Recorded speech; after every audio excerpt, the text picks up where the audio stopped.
lagi di MMA, mertua menantu, akur dong. Kita kedatangan duo ibu-ibu penjaga asrama. Wah, ini keren loh, penjaga dari asrama. 38 provinsi.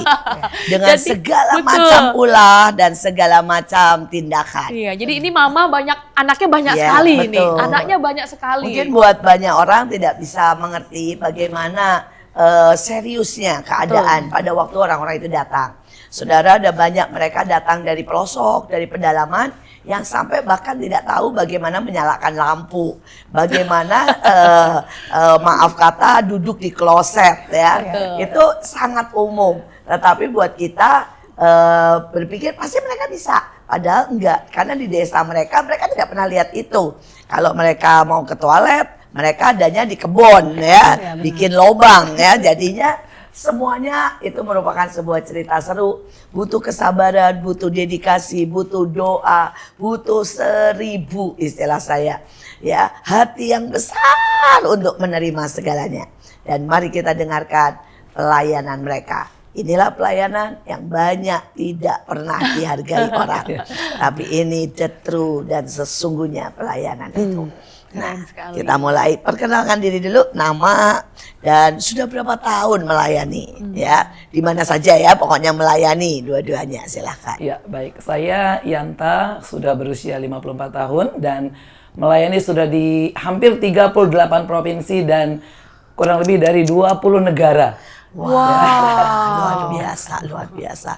Dahsyat. Total berapa tahun ya pelayanan? 15 tahun. Bu. 15 tahun, Iya. dahsyat. Yang satu lagi? Halo, shalom. Nama saya Leli Anggreni Siwalete. Usia saya 48 tahun. Saya masuk pelayanan ketika saya lahir baru di tahun 2015. Oh, sudah lama. Ya, Terus? dan, baru bergabung di pelayanan yang sekarang ini di 2020. Sip, lumayan, luar berarti biasa. sekitar. Sudah ke provinsi juga pasti? Kalau untuk pelayanan khusus sih belum secara spesifik, Bu, tapi sudah pernah beberapa kali. Luar biasa. Nah, sekarang mulai tanya nih sama Ibu Yanta ya. Iya. Pengalaman apa, kita langsung mulai to the point. Pengalaman apa yang paling mengerikan ya tingkah laku dari anak-anak ini? Nah, saya minta dari Tingkah Bu laku, Yanta dong, sama langsung. Bu Leli nih, ada yang salah. Langsung. Tuhan, begitu ya. Anak-anak di asrama ini kan dari berbagai provinsi ya. Dan punya karakter yang beda-beda, pengetahuan yang beda-beda, dan dididik dari keluarga yang berbeda-beda. Jadi begitu mereka disatukan dari suku A dengan suku B, itu bisa nggak ketemu. Betul. Misalnya kalau Batak sama Nias aja bisa berantem loh bisa, ya. Bu. Apalagi kalau kayak misalnya dari suku yang satu itu sangat tahu sopan santun, selamat siang, selamat malam, shalom. Tapi ada satu lagi yang jalan cuma masuk kamar aja petantang petenteng gitu ya. Kayak kita nggak ada di situ gitu. Terus saya suka bilang, hey, lihat ada ibu loh di sini. Maaf Bu, nggak lihat. Kayaknya nggak mungkin Iya. Dalam satu kamar kayaknya nggak mungkin nggak lihat. Gitu. Kayak nggak mungkin nggak lihat. Terus saya kan tidur sama mereka. Jadi tempat tidur itu sudah tersedia dengan cukup baik. Jadi atas dan bawah. Tapi saya pilih tidur tuh di lantai, Bu. Jadi saya di bawah pakai kasur. Saya ngajarin mereka gini loh, supaya ngerti kalau misalnya ini penuh banget nanti satu kali dan kamu ditempatkan di bawah, bukan berarti kamu itu udah yang kayak terbuang, tersisih. Ayo kita ini satu keluarga. Jadi Ibu Yanta kasih contoh ya, Bu Yanta tuh di bawah supaya kalian tahu kita ini satu keluarga. Nggak mesti sebagai ibu, sebagai pemimpin, oh kamu harus dapat yang terbaik itu, dapat yang di atas dan lain-lain gitu.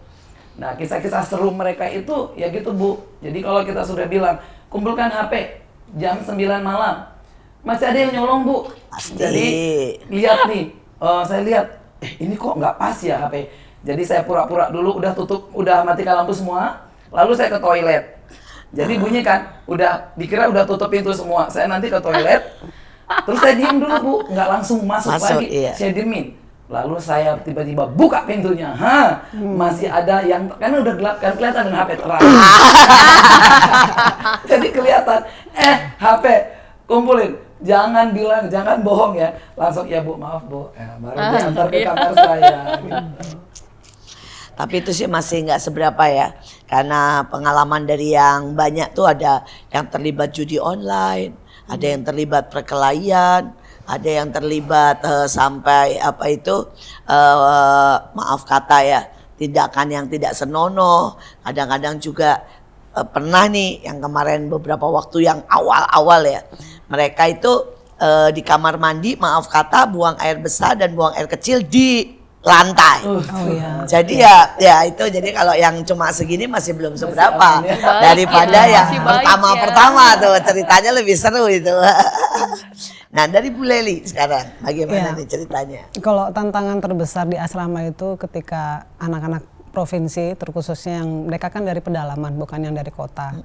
Jadi mereka nggak tahu gimana, ini ada toiletnya itu kan ada yang jongkok, Betul. ada yang duduk. Iya. Jadi karena mereka nggak tahu ini apa ya, sehingga mereka meskipun ada di toilet jongkok, duduk pun mereka buangnya itu di bawah, di lantai, kan di gitu. lantai, justru Dan itu bahkan ada juga sudah kita ajarin gitu, kamu duduk di sini untuk pembuangannya, nggak di flush. Iya, Oh, betul. karena dia pikir ya itu udah masuk nih ke sini Iya, gitu betul. ya. Seperti itu Oke. gitu. Iya, itu memang pengalaman yang saya dulu pernah bersama-sama adalah masuk kamar hotel dengan anak-anak ini ya. Masuk kamar hotel, terus mereka semalaman gelap. Karena mereka nggak tahu, saya lupa ngajarin. Iya. Kalau Kartunya kartu dicolok. itu harus dimasukin Iya, ke iya, situ. Dan mereka dengan ngomongnya bilang gini, kok Hotel mahal hotel banget. bagus begini nggak Betul. ada lampu. Dan mereka nggak bilang semalaman. Semalaman mereka tidur gelap, tidak ber-AC ya, karena mereka pikir mati lampu. Ya, tapi itu hal-hal yang buat saya, ya kita ini seringkali menganggap itu wajar, padahal harus dimasukkan dan mereka nggak tahu kalau itu harus dimasukkan ke Di sela-sela colokannya. itu, ke colokannya. Ya. Pernah juga ya katanya ngajarin keramas ya Bu ya. Iya, itu juga. Ngajarin keramas, jadi mereka biasanya kan nggak pernah keramas tuh, jadi bau gitu. Jadi harus diajarin keramas pun harus diajarin gitu kadang. Iya, Betul, benar. betul. Ya, sama. Ya, karena saya pernah tinggal di Papua kan. Jadi pada waktu di Papua itu mereka benar-benar nggak pernah keramas. Ya ini waktu saya tinggal di Papua kan 30 ya, saya umur 5 tahun. Sekarang saya 59. Berarti berapa tahun itu? Berarti kan 54 tahun yang lalu. Dan itu waduh, mereka shampoo tidak tahu. Keramas tidak tahu. Dan mereka setiap hari mandi cuma sebulan sekali. Dan mereka setiap hari pakai minyak babi supaya tidak digigit nyamuk atau tidak digigit. Gak mandi juga itu mereka awal-awal. Ada AC pun dia tidur di lantai kan? Iya. Jadi ya itulah suka duka ya. Nah sekarang tapi kita mau masuk lebih serius nih. Sebenarnya bagaimana untuk memenangkan hati mereka? Ya karena kan kita tahu ya, mereka datang biasanya ada dengan luka, dengan kemarahan, tertutup. Nah ini bagaimana nih untuk memenangkan hati mereka? Ya, biasanya Bu, saya panggil mereka. Jadi begitu mereka datang daftar masuk, itu saya sudah ajak bicara 4 mata. Satu-satu. Iya, satu-satu. Jadi saya bawa di satu ruangan tertutup, jadi tidak ada yang bisa mendengar pembicaraan kami. Dan saya ajak dia percaya dulu sama saya, bahwa semua yang akan dia ceritakan itu tidak akan diketahui oleh orang banyak. Jadi biasanya mereka itu akan sangat jujur apa yang mereka alami. Bahkan yang saya layani itu Bu, ada yang diperkosa berkali-kali oleh sepupu. Iya, kadang-kadang keluarga Ya, kalau di sepupu. daerah itu. Bahkan itu dengan kekerasan, diseret, dipaksa, itu bertahun-tahun. Kalau lihat dari fisik kita nggak tahu kalau penderitaan itu sampai seperti itu. Jadi saya biasanya layani mereka secara pribadi, saya tanya lebih dalam bagaimana orang tua, bagaimana ekonomi, bagaimana dari masa kecil sampai sekarang. Jadi saya tanya mereka dan biasanya mereka itu sangat terbuka. Nah setelah itu saya buat pelayanan pelepasan, baru dibuat juga pelayanan pentahiran diselesaikan. Memang itu sangat penting ya. Bapak Ibu, banyak sekali yang kita berpikir semua baik-baik saja. Tapi seringkali tidak baik-baik. Seringkali itu bukan terjadi hanya cuma di asrama atau orang-orang di daerah. Kadang-kadang dengan anak-anak kita. kadang-kadang dengan orang-orang yang mungkin dekat dengan kita, seperti mungkin pembantu rumah tangga kita, mungkin tetangga kita. Ada banyak sekali orang-orang yang mengalami sesuatu yang mengerikan dan mereka tidak bisa cerita. Alangkah baiknya kalau kita sering menyapa dan mendoakan, juga mengajak ngobrol dan berkata, kalau ada yang bisa saya bantu, ayo cerita. Ya, biar mereka punya kebebasan dan mereka tidak takut untuk bercerita. Seringkali saya punya pengalaman, dari itu saya mendoakan satu keluarga kaya baik-baik, sangat baik-baik dan kaya. Dan mereka pikir semua baik-baik. Tapi saya melihat sorot mata anaknya ya. Saya lihat ada kesedihan. Jadi saya bilang, boleh nggak saya ngobrol sama anaknya. Saya bawa ke sebuah ruangan seperti itu ya. Dan kemudian saya peluk, saya bilang, saya lihat kamu sangat sedih. Boleh nggak kamu ngomong apa yang terjadi? Dan ternyata dia baru diperkosa sama pacarnya, dalam tanda kutip ya. Padahal anaknya baru kelas berapa? Kelas 2 SMP. Ya ampun.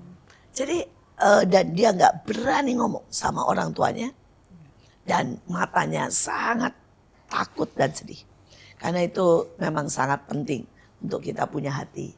Dan untuk kita sungguh-sungguh bicara dengan mereka. Betul. Tadi udah cerita ya, ada apa aja nih masalah-masalah yang di asrama, ternyata tidak mudah juga. Dan mereka ini ternyata perlu kita bimbing, kita berikan waktu untuk mereka itu cerita gitu, apa yang di hati mereka. Nah mungkin aku mau tanya sedikit nih ke Bu Lely, pernah nggak dari semua kisah lah, nggak usah sebut nama ya, mungkin kan masih ada di sini orangnya ya, ada nggak satu kisah yang ternyata, wah kok ternyata hidupnya begini sekali ya, kita nggak pernah tahu gitu. Ada nggak satu cerita yang membekas sekali untuk Bu Lely gitu? Ya kalau saya pribadi ada Bu. Gimana? Waktu itu ada satu anak yang latar belakangnya adalah ketika dia dilecehkan sama keluarga, teman dari keluarganya. Nah di situ dia sudah tidak ada lagi trust terhadap orang tua. Jadi ketika setiap kali saya datang sebagai orang tua, itu ada rasa nggak secure. Gitu. Itu membekas buat saya secara pribadi. Gitu. Karena pada saat kita datang sebagai orang tua untuk memberikan nasihat, teguran atau apapun, ketika baru pertama kali berbicara aja Ada sudah, rasa penolakan ya. ya. Benar gitu. Dan itu yang saya secara pribadi perlu pengetahuan yang lebih lagi untuk bagaimana caranya menghadapi anak yang traumanya seperti ini, untuk menghadapi seseorang yang lebih tua. Betul. Ya seperti itu sih Bu. Memang anak butuh kesabaran dan butuh jadi teman, butuh juga kalau saya selalu melihat anak ini bisa paling suka apa. Jadi kalau misalnya dia suka masak, saya dekatin dengan cara masak ya. Kalau anak ini sukanya pelayanan, ya saya ajak dia pelayanan. Yaitu adalah sebuah cara untuk membuat jembatan istilah saya. Karena kalau langsung ditanya, nggak semua memang bisa terbuka. Apalagi kalau ada trauma-trauma tertentu. Betul. Nah sekarang ini kan tadi kita sudah cerita tentang lucu-lucu dan aneh-anehnya ya. Tapi ada nggak sebuah cerita atau kesaksian bagaimana seorang anak datang hancur atau apapun dan kemudian benar-benar dipulihkan? Ada Bu, ada satu anak yang kejadiannya juga ini belum lama. Dia memutuskan mau pergi. Dia bilang saya mau bantu orang tua saya nggak bisa di sini karena papa mama saya nggak punya uang untuk nggak bisa membiayai. Jadi saya mau pergi. Nah itu sebenarnya saya nggak dengar langsung kepada saya Bu, tapi dengar selentingan. Jadi saya kalau udah dengar selentingan begitu, saya pasti panggil anaknya, ngobrol empat mata. Saya kasih tahu, saya cerita bahwa kamu di sini itu bukan karena pilihanmu, tapi Tuhan sudah pilih dan tentukan kamu dan kamu harus ada di track destiny. Jadi ngomong itu Bu bukan sebagai pemimpin ke anak buah, tapi saya buat saya sebagai ibu yang bisa dia percaya. Dan ketika saya ngobrol sampai anak itu ngerti, sembari dia nangis dan dia memutuskan, oke Bu, aku tidak akan pergi dari sini, aku akan menyelesaikan destiny. Baru kemarin beberapa hari lalu juga saya tanya, gimana? Destiny mau keluar lagi apa enggak? Makanya ya saya coba ungkit lagi gitu. Oh enggak Bu, sudah mantap ada di sini gitu Bu. Ya, seringkali kita tidak tahu hati mereka ya. Ada suara, kadang-kadang juga kegagalan, kadang-kadang merasa tidak mampu. Iya, betul. Memang itu juga pekerjaan sebagai istilahnya penjaga ya. Ini namanya bukan penjaga asrama sebenarnya, penjaga anak-anak, penjaga jiwa-jiwa. Walaupun ya. mereka sudah umur, cuma kadang sikapnya masih anak-anak ya, gitu ya. Umurnya Jadi mungkin harus sudah tua. harus gitu. diingatkan, harus dikadel, harus seringkali juga disemangati. Betul, Bu. Karena mereka juga kadang-kadang pengen menyerah karena banyak yang buat mereka itu pelajaran dan semua serba Iya, susah. betul. Betul. Nah, buat Bu Lely ada pengalaman nggak bagaimana ketemu dengan anak-anak yang dulunya hancur dan tiba-tiba mengalami perubahan? Tiba-tiba ada harapan lah setelah Ya. masuk ke sini. Ada satu anak yang saya pernah kenal, dia berusaha untuk menutupi masalahnya dengan ceria, Ya, dengan gembira. Oke, gitu. ada Tetapi- beda-beda ya, Ya, kelihatan. gitu. Tapi ternyata di dalamnya tuh sangat butuh mendengar, ada yang mendengarkan dia gitu. Nah, taunya dari mana ketika depresinya dia datang, dia pernah kesaksian di depan teman-temannya kalau sesungguhnya dia tuh ingin bunuh diri. Nah, saat itu saya juga kaget karena saya merasa anak ini sepertinya fine, gitu. Tapi ternyata tidak, gitu. Dia hanya butuh tetap ada orang yang bisa mendengarkan, gitu. Nah, waktu itu saya hanya berpikir bagaimana caranya saya meskipun orang tua bisa menjadi seorang teman buat dia, gitu. Nah, puji Tuhannya kalau di asrama itu kan kita selalu ada devotion, menghadirkan hadirat Tuhan sehingga setiap anak-anak yang tidak dapat kami jangkau jiwa mereka untuk kami balut, biar Roh Kudus yang bisa mencengkeram mereka sehingga anak ini sendiri akhirnya bisa ketemu sama Tuhan, gitu. Dan akhirnya sudah mulai mencari Tuhan, gitu, sampai akhirnya dia sendiri yang bisa menyampaikan kepada teman-temannya kalau yang sebenarnya tuh begini loh, pada saat aku merasa sedih sendiri itu masih ada Tuhan. Dia sendiri yang bisa bicara gitu, karena dia sendiri yang mengalami gitu sih. Keren. Pasti kalian sendiri orang-orang yang paling capek sebenarnya ya, karena kalau guru kan ada jamnya ya. Pagi sampai Tapi sore kalau kalian gitu. ini kan Iya. 24 jam. Nggak berhenti-berhenti. Terus kemudian juga anak-anak ini masih bisa melampiaskan kepada kalian. Iya. Tapi kalian nggak bisa melampiaskan kepada yang lain Nggak kan. boleh. Apalagi kepada suami, kepada keluarga nggak Iya, boleh juga. betul. Nah, ini sekarang apa rahasianya? Dan bagaimana supaya kalian kuat? Ya, salah satunya adalah punya keintiman dengan Tuhan. Jadi tiap kali mendengar, melihat peristiwa-peristiwa yang melukai hati. Jadi kalau kita ngasih tahu tapi dilakukan lagi, Bu, dikasih tahu, lakukan lagi, kadang itu memang menggores hati. Tapi ketika kita balik lagi, kita mengalami perjumpaan dengan Tuhan itu setiap hari, setiap pagi, maka luka itu pasti sembuh. Sebab saya juga melatih diri saya itu bukan menceritakan ya, Bu, dengan orang ini loh kondisi ini. Anak-anak yang oh begini ya. gini, tolongin saya dong, ya gitu. Saya bukan tipe itu juga. Tapi tipe saya adalah bawa semua ke Tuhan karena saya tahu dalam Tuhan apa yang manusia nggak bisa, Tuhan bisa lakukan. Amin. Kalau Bu Lely? Iya sama Ibu. Secara manusia memang kita butuh teman bicara untuk berdiskusi baiknya bagaimana gitu. Tapi yang lebih utama ketika teman itu pun juga tidak ada, satu-satunya jalan ya duduk diam, tanya Tuhan. Nah di situ Tuhan tuh kadangkala bicara lebih banyak. Luar biasa. Ya kalau buat saya juga punya banyak anak dalam tanda Iya. kutip ya. Saya selalu mengambil waktu me time. Ya, me time antara saya dengan Tuhan, tapi juga saya menikmati sesuatu dengan saya sendiri. Jadi misalnya ya saya kan kadang-kadang saya suka nonton gitu ya. Saya suka misalnya pergi jalan aja ke mall, bukannya buat belanja, cuma buat sekedar cuci mata, terus nanti cari tempat sesuatu dan kemudian duduk dan tenang di situ dan makan, itu ya misalnya. Dan saya berharap kalian tetap punya jelas pasti me time dengan Tuhan yang tadi, tapi juga perlu me time buat diri sendiri. Siap. Kenapa? Karena kalau emosi kita tidak stabil, ini akan sangat berpengaruh dengan anak-anak. Betul. Biar bagaimana kita sebagai penjaga dalam tanda kutip ya, kita bersuka cita itu akan ngalir ke mereka. Kita kesel akan ngalir ke mereka. Walaupun kita coba tahan loh. Iya. Kita capek akan ngalir ke mereka. Walaupun kita sembunyikan. Iya. Jadi sangat perlu Ya, karena itu kalau di pesawat selalu dibilang begini, kalau ada terjadi ambil dulu buat diri, baru nolong orang lain. Jadi karena itu saya sedikit tips buat para penjaga, jangan sungkan untuk mengambil waktu buat diri sendiri. Betul. Karena itu penting buat kalian.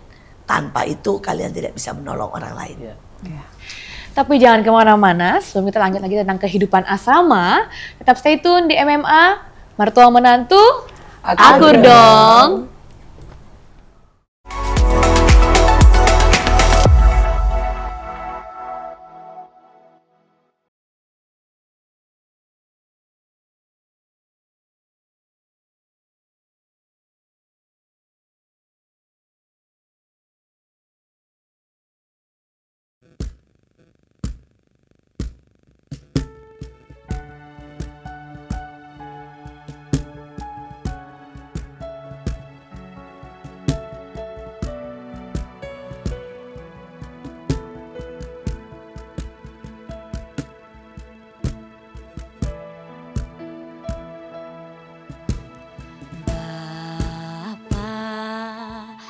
Kau setia, Bapa, kau mulia, tenanglah jiwaku, aman bersamamu.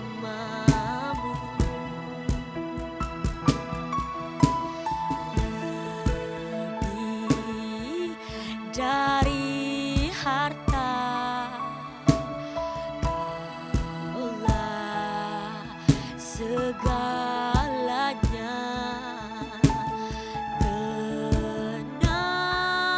Tenanglah jiwaku dalam hadiratmu.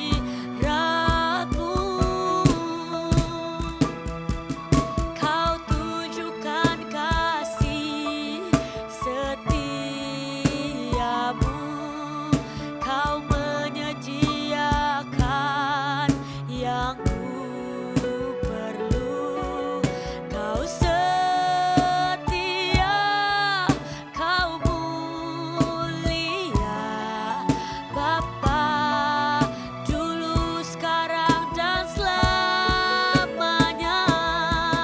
Kau tunjukkan kasih setiamu, kau menyediakan yang ku perlu. Kau setia, kau mulia, Bapa, kau setia.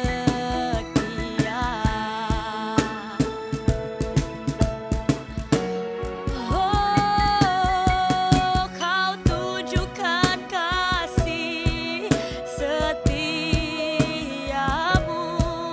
kau menyediakan yang ku perlu. Kau setia, kau mulia, dulu, sekarang, dan selamanya. Kau tunjukkan kasih setiamu, kau menyediakan yang ku perlu. Kau setia, kau mulia, Bapa, kau setia.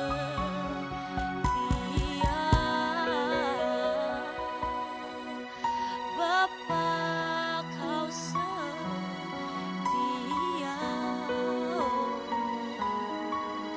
Bapa, kau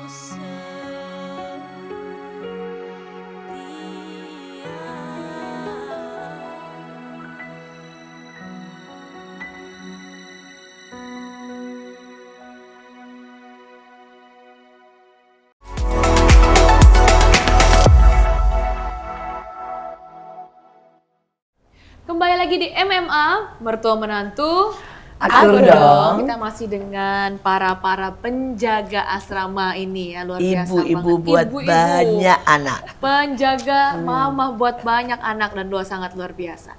Mungkin bisa share sedikit ya, karena kan gini ya, mungkin dari para penonton, para pendengar nggak tahu nih kehidupan asrama itu sebenarnya kayak Betul. gimana sih gitu. Mungkin kan ini ada 2 asrama yang berbeda ya, pasti cara-caranya beda. Misalkan bangun jam Jamnya. berapa, Iya. terus anak-anak ini ngapain saja, betul. terus mereka ini dapat apa aja, Betul. terus tidurnya jam berapa, terus mungkin Tugasnya apa, masakkah atau Iya. gimana? Mungkin bisa ceritain nih kira-kira kehidupan asrama tuh kayak apa sih gitu. Jadi mungkin kalau para pendengar mau tahu, mau Dan ikut- siapa tahu iya, mau join, ada di Papua, ada di Kalimantan Betul. yang mau join dan Bener. menitipkan anaknya Bener. supaya anaknya jadi luar biasa.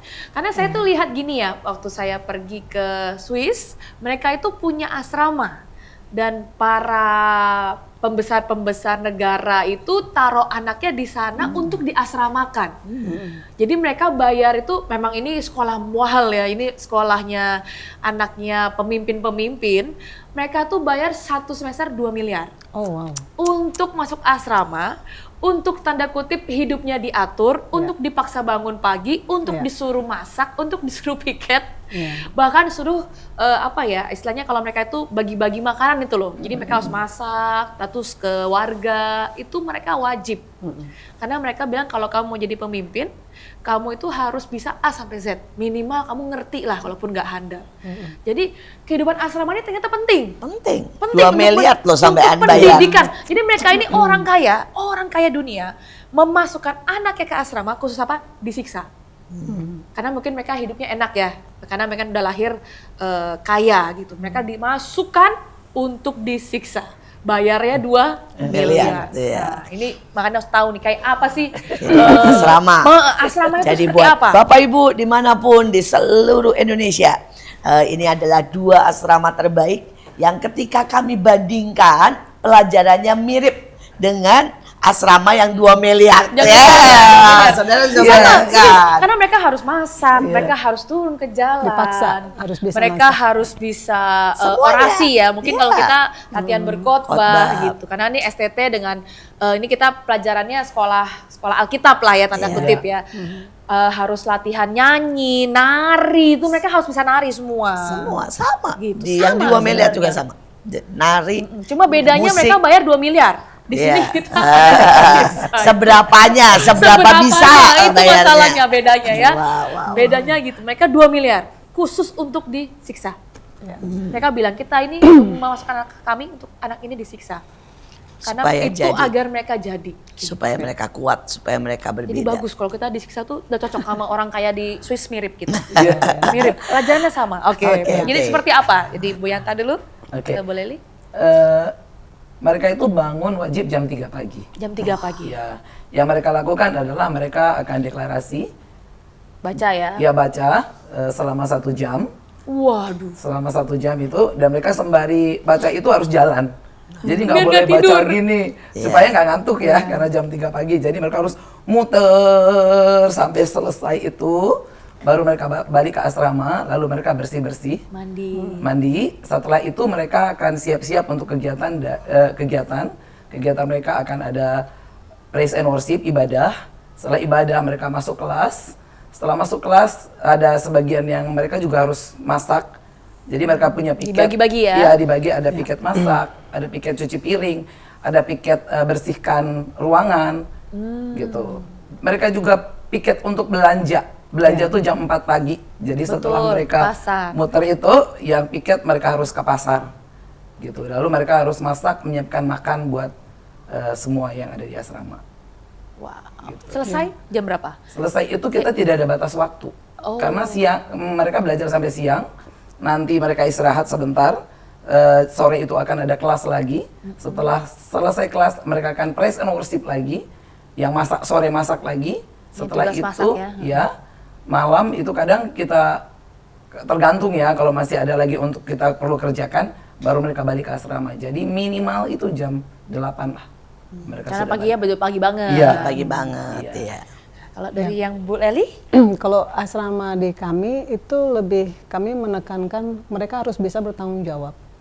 Ini program-program yang dibuat itu memaksa mereka untuk bisa bertanggung jawab gitu. Contohnya yang biasanya di rumah nggak pernah dibangunkan pagi karena mama papanya membiarkan, terlalu sayang sama anaknya, membiarkan mereka bangun sampai siang.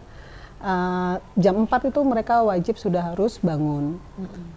Jam 4:30 itu mereka sudah mulai devotion gitu. Sampai piket pun juga mereka diatur, yang tadinya tidak bisa menyapu, tidak tahu Ada yang nggak bisa nyapu tuh ada ya? Ada juga. Kacau sapuannya ya? Iya, nggak bisa menyapu, mereka di situ belajar menyapu, dan itu di rolling 1 minggu. Kelompok kamar mana yang hanya menyapu aja gitu. Nah itu digilir, termasuk juga sama sebenarnya untuk piket masak, piket belanja. Yang tidak tahu belanja, mereka mengatur waktunya untuk bisa Harus belanja. nego ke pasar, Iya, harus seperti belanja yang itu. murah. Iya, betul. Masuk kuliah jam-jam 7, terus selesai dari kampus itu jam 5, mereka sudah bisa masuk untuk makan malam, kemudian balik ke asrama untuk belajar dan juga devotion malam. Selesai itu sekitar jam 10 malam, itu wajib sudah masuk ke kamar dan matikan lampu. Karena jam 4 sudah harus bangun Iya, ya. Jam 4 udah bangun lagi gitu ya, kecuali ada event-event tertentu ya. Iya. Karena saya juga lihat yang sama ya, waktu saya pelajari tentang kuliah yang di Swiss itu, mereka itu setiap hari wajib baca buku. Iya. Jadi kalau kita mungkin baca Alkitab ya pagi dan malam ya biasanya ya, malam. Beda-beda lah ya, ada yang Beda-beda. pagi, ada yang malam. Mereka harus taruh handphone baca Alkitab ya. Tapi kalau mereka pun sama, harus baca buku. Karena mereka bilang gini, kalau kamu berhenti belajar, kamu nggak bisa jadi pemimpin.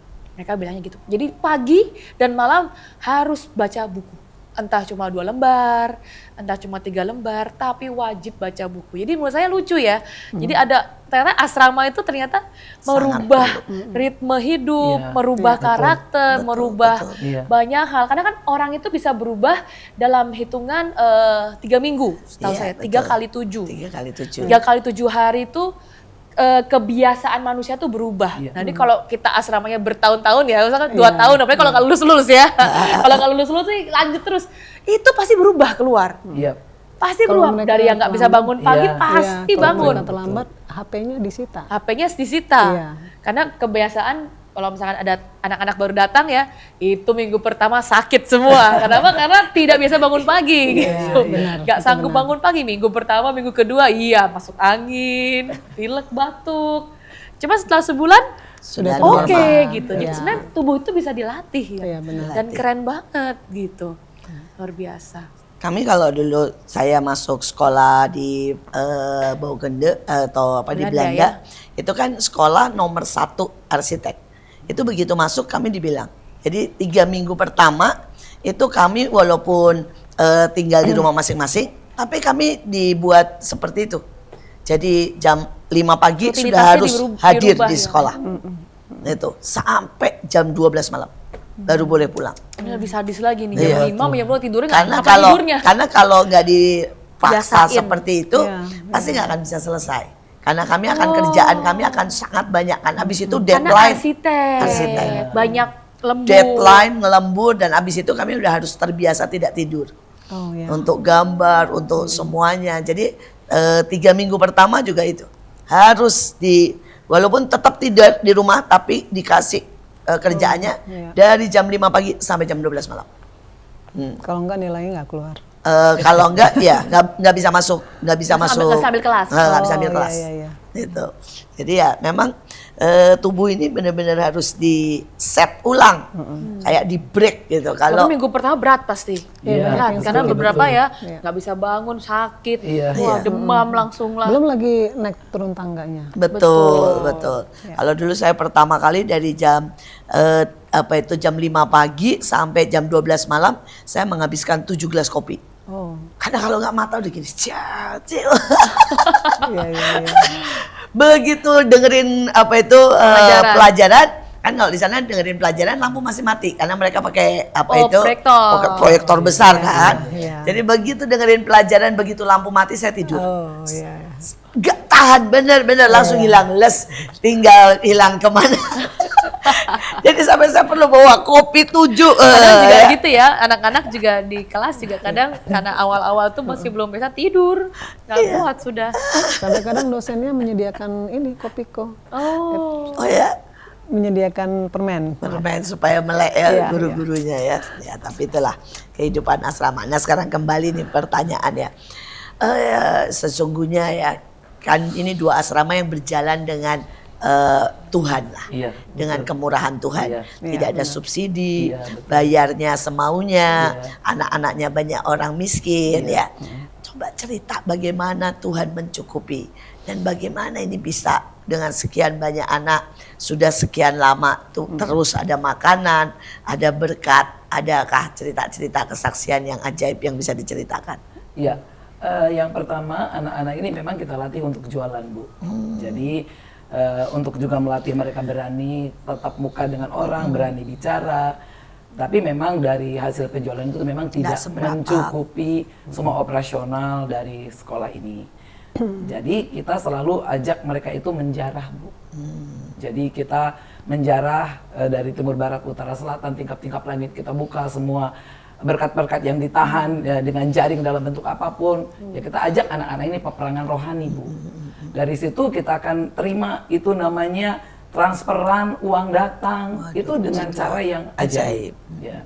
Karena anak-anak ini kan yang bayar ya bisa dihitung dengan jari ya, Bu.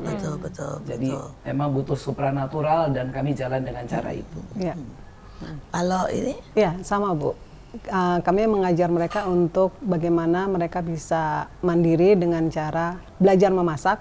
Kebetulan di asrama juga ada rekan kerja yang jago masak. Itu mereka diajarkan yang tadi yang nggak bisa masak, akhirnya bisa masak dan jualan. Tetapi itu yang kesekian sebenarnya.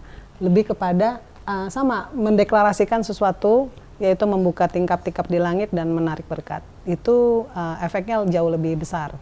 luar biasa. karena kadang ini ya, mungkin kan saya juga banyak berkecimpung di asrama juga ya gitu. Kadang waktu kita berdoa, sungguh ya daging datang, Iya, ikan betul. datang, sampai Iya. menunya ya kalau pas datangnya ikan ya ikan terus. Bahkan Minggu pernah- itu ikan balado lah, kecap lah gitu ya. Pernah Bu, anak-anak ini dengan inisiatif mereka tuh manggil pizza. Oh mereka pengen pizza. Iya, dan itu beneran datang pizzanya. Puji Tuhan, benar. Doa orang benar itu besar kuasanya ya. Amin. Selalu Tuhan menjawab doa. Saya itu memang melihat Tuhan itu dengan doa yang kecil-kecil, pizza lah, ayam goreng lah, Beras lah. iya beras, hokben. Anak-anak susu. panti itu kadang-kadang minta Iya, hokben dan betul. Tuhan bisa kasih hokben. Bisa pas. Ajaib sekali. Kita punya Tuhan yang luar biasa. Nah, Amin. kita nih di penghujung nih, ya boleh cerita kepada semua Pesan-pesan orang, ya untuk semua. pesan-pesan supaya panggilan buat melayani, tapi juga panggilan buat di 38 provinsi. Kalau yang mau sekolah dan masuk di asrama, boleh sampaikan apa saja. Ya, buat semua yang nonton di sini, kami mengundang buat semua anak-anak muda di 38 provinsi, mari bergabung dengan kami. Kami siap mengajari, kami siap mendidik, kami juga siap menjadi teman, kami juga siap menjadi orang tua, supaya seluruh anak muda di Indonesia ini, dan Indonesia ini diwarnai oleh anak-anak muda yang terlatih, bukan anak-anak muda yang manja, tetapi anak-anak muda yang mandiri. Ini adalah sekolah pemenang, ya, di mana diajarkan praktek untuk melayani, untuk doa, untuk menerobos, untuk masuk ke daerah-daerah, tapi juga bisa mengambil S1 dalam bidang STT maupun STH. Jadi sekali lagi dalam SPD juga bisa, ada banyak cara untuk kita menuju sukses. Nah, sekarang yang satu lagi. Ya. Oke, mari untuk muda-mudi yang baru lulus sekolah SMA atau SMK yang belum tahu mau kemana, kita membutuhkan banyak guru-guru agama Kristen maupun penginjil-penginjil yang siap untuk dibekali, diajarkan bagaimana cara menjangkau anak-anak muda, anak-anak remaja maupun sekolah-sekolah yang memang sangat membutuhkan guru sekolah agama Kristen terkhususnya. Karena kita punya 38 provinsi yang Butuh dijangkau. bangsa kita sendiri itu untuk guru agama Kristen aja itu masih sangat kurang. Dan kami mendorong untuk teman-teman, adik-adik yang baru lulus, yang seperti tadi nggak tahu mau ngapain, nggak tahu cita-citanya apa, atau pengen jadi apa, atau mungkin nggak ada biaya. Ingat, Tuhan itu ingin banyak jiwa-jiwa diselamatkan, dan ketika kamu mau memberikan diri untuk menjadi seorang guru agama Kristen yang mengajarkan tentang kasih Kristus dan lain sebagainya, tempatnya ada di sini. Menurut saya ada 3 hal ya orang masuk ke sekolah ini. Yang pertama memang kali ini sekolahnya berbasisnya teologi ya, Iya. sekolah Alkitab. Yang pertama memang karena kalian punya panggilan. Memang itu kalian mau untuk masuk gitu ya. Orang Iya. tuanya tahu memang kamu setelah SMA aku mau pokoknya fokus untuk pelayanan, ini memang hatiku, cintaku. Yang kedua karena kamu ditolak dari sekolah lain. Itu tidak bisa dipungkiri. Banyak. Tetapi kadang itu faktanya. Cuma buat saya itu juga bukan, ini bukan di sekolah buangan, bukan. Tapi waktu kamu nggak menemukan jalan lain, kita punya jalan. Ya, daripada kamu pengangguran, Iya, ya nggak ngapa-ngapain, ini di sekolah dan hidupmu dididik minimal mengenal Tuhan. Ya, pagi berdoa, malam berdoa, siang berdoa, minimal pulang bisa masak. Ini iya. jaminan. Bisa kerja, bisa nyapu. Bisa cuci piring. Prakteknya banyak banget. Iya. Prakteknya sangat banyak di 2 sekolah ini ya. Yang ketiga, kamu dipaksa orang tuamu masuk ke sekolah ini. Pokoknya nih anak bandel banget Bu, nggak sanggup wes tak masukkan aja. Saya masukkan saya di sekolah ini. Tapi kalau memang itu ternyata kamu yang ketiga ini, nggak apa-apa. Karena Iya. dalam 3 kali 7 hidupmu bisa berubah. Yes, 3 kali benar. 7 hari sebenarnya karaktermu, ritme hidupmu itu bisa berubah. Jadi pastilah kamu bisa kok. Saya pernah ketemu ya sama alumni. Dulunya wah luar biasa lah. Merokok iya, narkoba dulu iya, wah free sex ngacau lah. Pokoknya luar biasa. Sudah alumni keluar, mereka bilang gini, kami tuh nggak bisa lupa yang diajarkan. Bagaimana ya, hidup orang berubah, 3 kali 7 tuh berubah. Ini kita minimal asrama 2 tahun 3 tahun. Iya. Nggak mungkin hidupmu nggak berubah, nggak mungkin. Mau kamu kabur-kabur pun, ya nggak maulah dia berdoa, dia tidur lah, nggak mungkin hidupnya nggak berubah. Iya. Jadi kalau kamu 1, puji Tuhan. Kalau kamu 2, Lebih puji Tuhan. Lebih puji Tuhan. Kalau 3, haleluya puji Tuhan ya. Pokoknya kalau kamu 3, it's okay. Pasti berubah. Iya. Tidak Itu mungkin pasti. hal yang ditanamkan setiap hari itu karena Menjadi percayalah, sia-sia. ibu-ibu ini akan mengejar. Percayalah, mereka ini pengendusnya tinggi nih. Ya kamu mau kabur ke gunung, kamu akan dicari di gunung. Kamu ke lembah pun maksudnya nggak mungkin lolos kamu sama 2 ibu-ibu ini. Percayalah, ada ibu yang lain lagi, satu lagi ya. Iya. Wah itu Banyak CCTV-nya sekali. banyak. pengejarannya juga kencang, CCTV-nya juga kencang. Jadi kalau kamu 1, 2, 3, ini cocok buat kamu. Ya, masuklah ke sekolah menang, masuklah ke STT, tergantung nanti spesialisasinya mau kemana. Tapi ini cocok. Marilah kita didik anak kita. Kalau emang kamu tahu punya panggilan, ini cocok. Kalau kamu nggak punya jalan keluar, ini juga cocok.